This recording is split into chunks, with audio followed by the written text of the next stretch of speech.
Alright, so we're back. It's week 7 with Peter and Parker. Today we're actually driving up to Queensland. We're going to the Skogster seminar. So we have a camera precariously balancing on the front of the car here. Hopefully you can hear us. Hopefully the audio's alright. And we're not going to go... Hopefully it doesn't overheat. Yeah, hopefully it doesn't cook because it's currently... 39 degrees. 39 degrees Celsius.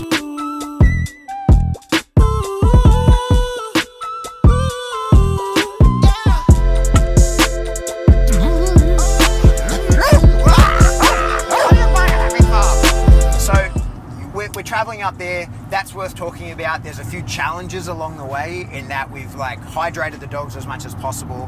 Jazz's van has a temperature gauge back there, so we can see that it's 24.7 degrees back there with the dogs, so they're totally fine at that temperature.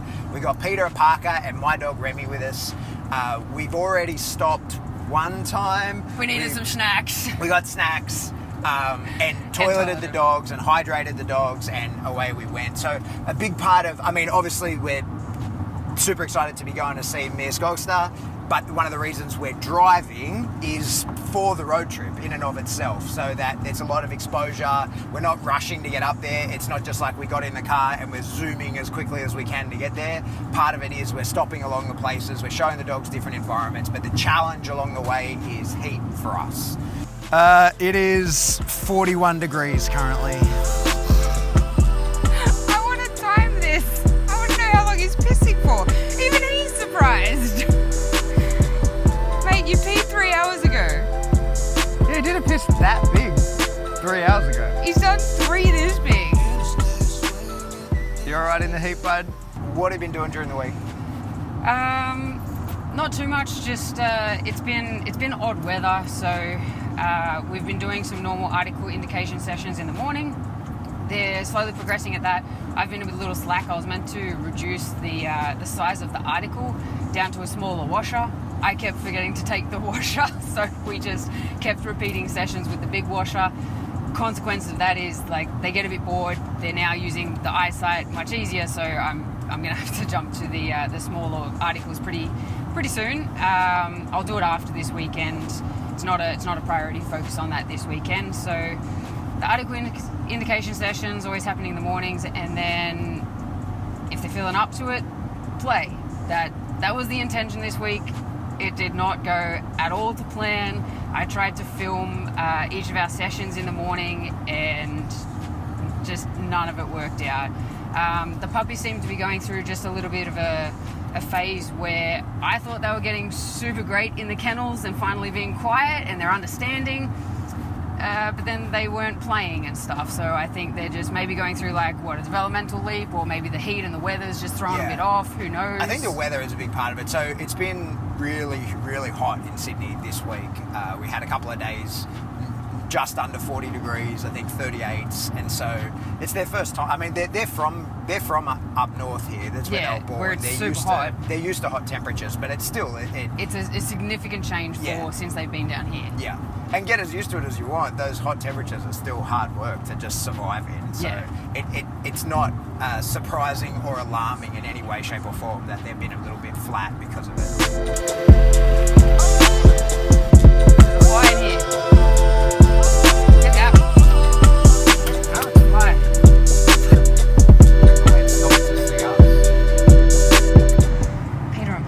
How do you feel about their names? Well, if I had have thought of Perry, it's not too late. We can change their names. Neither of them know their names. If I had have thought of Perry, I would have chose Peter and Perry, not Peter and Parker. But we thought of Percy, we thought of other names, and there was a reason why we didn't choose all of the other names, but I didn't think of Perry. Otherwise I probably would have chosen Peter and Perry. Let's change. Peter Perry. Nah. Can't change it now. We can. Stuck. We can easily change their names. They don't know their names. Shut up. He disagrees. He just barked. Perry. Parker. Equally. So he answered. Yeah, okay. Sorry, buddy. Okay. It's okay. It's okay, bud. Keep the name. What are you doing?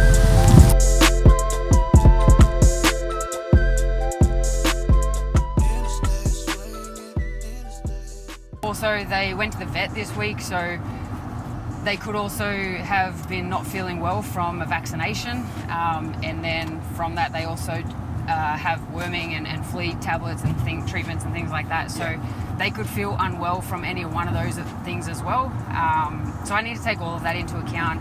I don't put a lot of pressure on them to perform. If I can see that there's something else that may be at play that I'm not in control of, then I adjust what I need to and like give them the opportunities and offer, but just don't expect so much and don't push them when it's just not going to be beneficial. So they've had a lot more sort of free liberty time. We'll take them out. They can go and explore rather than have to perform a certain kind of play and a certain arousal and those sort of things. But even in doing that, they're a little bit more inclined at the moment to stay closer to me than what they have been in the previous week. So yeah, that's what sort of made me think maybe there's some sort of like developmental stuff, maybe the heat as well, not too sure, but I just kind of observe it all and figure it out as we go. But I mean, that's dog training, so exactly. So to wrap up on the trip, big things that we're going to get out of this trip is that the weather's going to be crazy hot and there's limited parking at the seminar, so we can't really leave them in the car. So we've organised for them to go and stay at our friend Casey's place. They'll be in a kennel at his place, which is, you know, that has some ups and some downs. It's a new experience for them.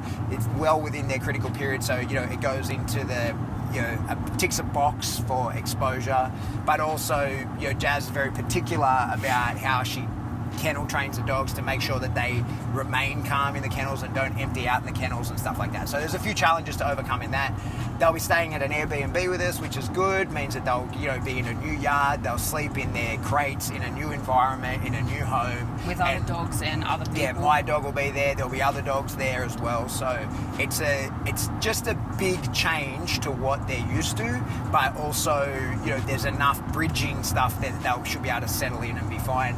For us, it's one of the things that I was really imprinted on when I got taught how to raise dogs like this by my first mentor in it, Sam, is moving the dogs around. And it's something that we've done quite a lot of, and we we're just discussing that we're definitely reaching the point where they will benefit from that, and so we'll organise that to do that in the next couple of weeks, where they'll be separated from each other and they'll go and stay with different people for a night or 2 or 3 or 4 or whatever. And the people that they go with, probably one will go with me and another will go with someone else, and then we'll swap over after a couple of days, so that in the 1 week away from Jazz, she gets a week of not having to deal with puppies, but also they then have to learn how to fit into somebody else's life. And the people that we give them to, they're always dog industry people. You know, they're people that have a fair idea about how to raise a puppy, if not are very experienced at it themselves. And we never give too much guidance on what to do with them, because we want them to just have to adapt. And what that'll, you know, if we do that enough times as they're developing these dogs and they're growing up, it means that by the time they ultimately go to their forever homes, it's just another in the long list of places that they've been. So it means they'll fit in really quickly. They'll be ready for, if they, you know, for the one, if he goes and becomes a police dog, he'll be ready to start his course very quickly. He'll bond to his new handler very quickly. It just makes things really simple for them when multiple times as young dogs, especially if we can do it with inside their critical period, that they have to just adapt to living in a new environment, new circumstance, new people, new living situation. All right, that's it. As always, there's links to me and Jazz's profiles. Follow us both if you like, and there's a couple of other videos as well as a playlist with all the other videos about Peter and Parker to this point. They're on the screen now. That's it. Goodbye. Ciao.